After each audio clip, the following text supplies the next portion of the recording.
Dahil may bagyo kahapon, hindi ko tuloy na-upload yung totoong video na i-upload ko ngayon linggo. Pumunta ako sa spot, dala ko yung tripod ko, mag-i-skate na kami. Damn! Shit! Bagyo!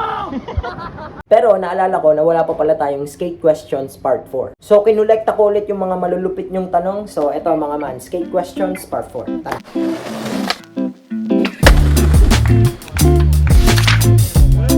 Okay, ang unang tanong ay kay @Sasuke Uchiha CV2ZS. Bakit nyo inaaway yung mga guard pag sinasaway kayo ng bawal dun mag-skate? Kasi nagkakaroon lagi ng misunderstanding sa pagitan ng skaters at mga guards. Oo, alam namin na bawal mag-skate dun sa spot na yun kasi kaya nga tayo pinapagbawalan. Pero minsan sa skateboarding kung saan bawal, dun masarap mag-skate. Pero hindi lahat ng skater ganito. Karamihan pa rin sa mga skaters ngayon kapag sinaway, hindi na talaga sila mag-i-skate dun. Sadyang meron talagang mga skaters na gustong-gusto makuha yung trick na inaasam nila dun sa spot na yun na walang kahit sino ang pwedeng makatigil sa kanila.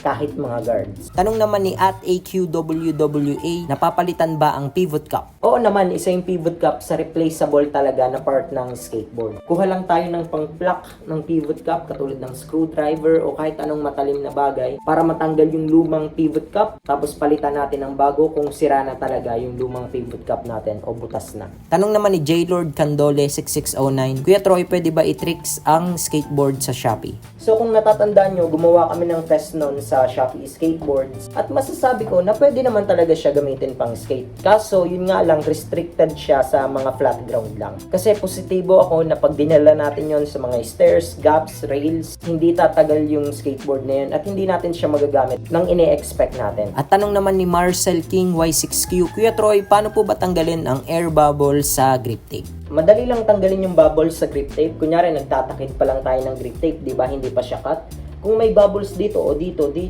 pwede naman natin itiklapin ulit yung grip tape. Tapos, make sure na i-flat natin ng dahan-dahan hanggang mawala yung bubbles. Pero kung nakat na natin ng ganyan, tapos may napansin kayo na, may bubbles pala. Pwede tayong kumuha ng matalim na bagay katulad ng kutsilyo, blade, cutter, o kahit anong matalim na panundot para mabutas natin yung bubbles, sumingaw yung hangin sa loob.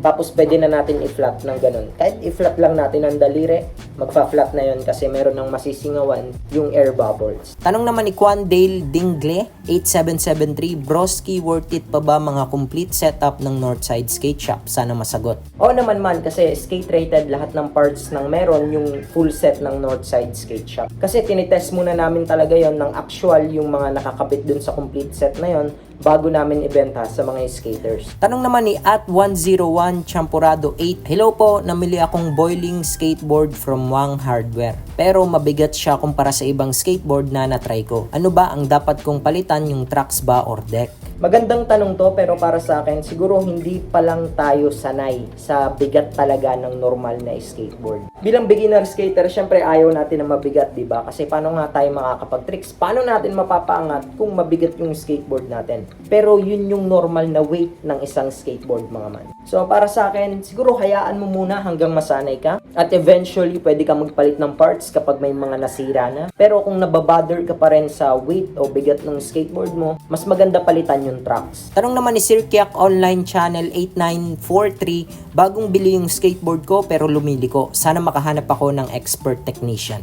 Lumiliko talaga ng kusa ang isang skateboard kapag lumuluwag yung mounting holes ng tracks natin o itong kinakabitan ng hardware. Isa ding dahilan ay kapag low quality yung bushing natin. Kasi yung mga low quality na bushing, kapag diniginan natin siya, nilagyan natin siya ng weight, hindi siya bumabalik. Hindi na natin kailangan ng expert technician, pwede tayong pumunta sa spot, pakita natin sa mga local skaters at tanungin natin bakit kaya lumiliko yung skateboard ko at baka matulungan nila tayo. Tanong naman ni JM Lestino, ano yung shoes mo, Lods? So ang gamit kong sapatos ngayon ay itong Vans na to, na kulay white. Hindi talaga siya white, bali yung may ano siya dito, yung parang tatak ng old school na kulay green. Ayan, makikita nyo. Pero pininturahan ko lang ng kulay white kasi ayoko nung white tapos may green.